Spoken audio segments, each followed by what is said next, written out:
HSR patch 4.0 was one of the most mind-numbingly boring patches in the game. A bloated, snail's pace quest that could have easily been cut in half. It was an exhausting experience to play through, and a terrible way to set up a new chapter in this game's journey. 4.1 is better in the pacing department in certain areas, but just as bad in others. It does a better job at hooking your attention right away, but fumbles the bag in keeping that attention midway through. And the end of the story, like always, has hype moments and aura that are designed to make you forget about the slog you go through. I have a lot to say, but before we continue, greetings, I'm Serviceable. If you're new here, welcome. I hope you'll consider subscribing. And if you're not new, welcome back. Allow me to give my thoughts on HSR 4.1. Let's start with what I really like. The intrigue in this patch was infinitely better than 4.0. The biggest point of intrigue for me is the situation with Himiko. We get a flashback where the two talk and confirm each other's identities.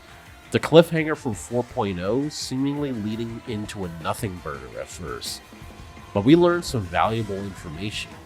The Weathering Curse. The Weathering Curse is something all of Graphia's descendants are forced to bear, including Himiko. The curse causes the person to wither away as they grow older, with most not living past 30. But Himiko, on the other hand, has not only survived, but seems perfectly healthy. Based on this, I have several theories. Theory 1, Himiko is an imagine made with the memories and experiences of the real one, and that's the secret she's hiding from Ryusuke.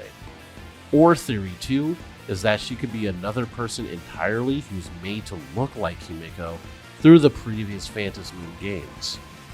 Either way, I'm very eager to learn the full truth. I also like the concept of the Daybreak Squadron and Star Rail Fest. The idea of a group of local heroes influenced by the tragedy of the Herald of Death and one of their members being influenced by the Trailblazer and express his exploits is great. It shows us the wide-reaching ramifications of our actions on a more intimate level. It's easy to get caught up in the grand sweeping shifts, and it makes even smaller personal changes all the more noteworthy. The Star Rail Fest were the screenshots the community first saw of Planet Arcadia, an area that got the most criticism with how similar it looked to Belobog. It threw accusations of Planet Arcadia being an asset flip. And well, now that we know the context, we see why that screenshot looks so familiar. Because Star Rail Fest is the greatest hits of the Astral Express's journey. There's also the research of Happy Smiles, a cult that has been taking abundant surgeries to lose their sense of pain and fear. Full Wish, their devious leader, is a supplicant with the strange ability to turn others into supplicants as well. Is this the power of her mask? To bestow power onto others? It remains to be seen, but she's obviously a threat and sees the Trailblaze as a threat as well, considering how her news media try to twist and obfuscate the Trailblazer's words and intentions in the interviews. And finally, there's Ashvale, who we learn is the legendary La Mancha of the Galaxy Rangers. Just like the other Galaxy Rangers we met, he too embodies vengeance in his own way. It seems like he has some power of veracity sealed in his arm, as he uses this to judge and devour the Daybreak Squadron. We also see him with Pearl, confirming his suspicions that the outcome of the patch events went according to her plans, which should showcase his acumen as a detective, but highlights the game's tired tropes. I won't hold it against Ashvale in this situation. Overall, Ashvale is a great character who is actively trying to protect the people of Planet Arcadia. Now, let's talk about what I didn't like. The entire section with Nihilux and meeting the Daybreak Squadron for the first time and playing that dumb mecha minigame. It was an incredible time waster. It had no substantial point to the story other than introducing the Daybreak Squadron's abilities and Nihilux being able to finesse Pearl under her nose. We could have easily shown the Daybreak Squadron's abilities through a sparring match, which is what happens at the end anyway, but no. Nihilux herself is a character I don't like. I already said this regarding Yao Guang in my 4.0 video, but I don't like capricious characters. So there was no way I was ever going to like her. You have to write them really well in order to get me to like them, like Sparkle. Capricious characters like Nihilux and Yao Guang are incredibly fake and don't feel human to me. And you may be asking, what about Evanescia?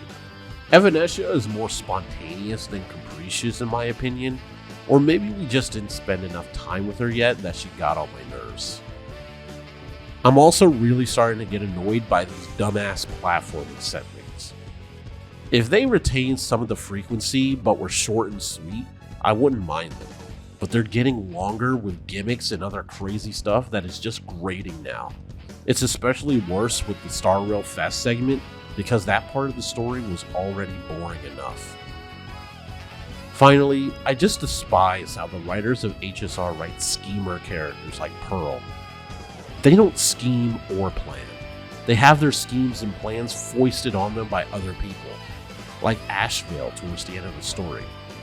Pearl isn't some 500 IQ genius that knew that Full Wish is using her cult to enact violence. Or else we would have seen her do something before Ashvale made his accusation, tying everything together in a neat little bow. But no, that didn't happen. Now, I'm not saying that Pearl isn't suspicious. She clearly is. She wants to win the Phantom Moon games and have her own wish fulfilled, and wants to win through cunning manipulation instead of confrontation. But throwing the Full Wish situation on her is too much in my opinion. The writers should have let Pearl be taken aback by their actions. It's fine to let her have blind spots, people. She's written to be too infallible, and her flaws are merely a byproduct of her being an Intellitron, not anything intrinsic to her character. The story ends with our confrontation with the Daybreak Squadron. At some point, the Daybreak Squadron's views on the Trailblazer were twisted, and they were gaslit to believe they were dogs of the IPC. This manipulation could have been caused by Full Wish or whatever side effect the Abundance procedure had on them, but we ended up coming to blows as a result. The area we ended up in after the battle was fascinating and creepy. They actually used some fascinating camera work to help emphasize the disturbing nature of the cutscenes involving the Trailblazer. We learned that the Daybreak Squadron were the ones responsible for the massacre at the Sinwich Syndicate, and their newest member, Cinderborn, was none the wiser as to how far gone his friends became. You start to feel bad for the guy, as he is truly a huge fan of the Trailblaze, but his loyalties to his friends and a desire to be a local hero clouded his mind from the truth that the cult of Happy Smiles is dangerous.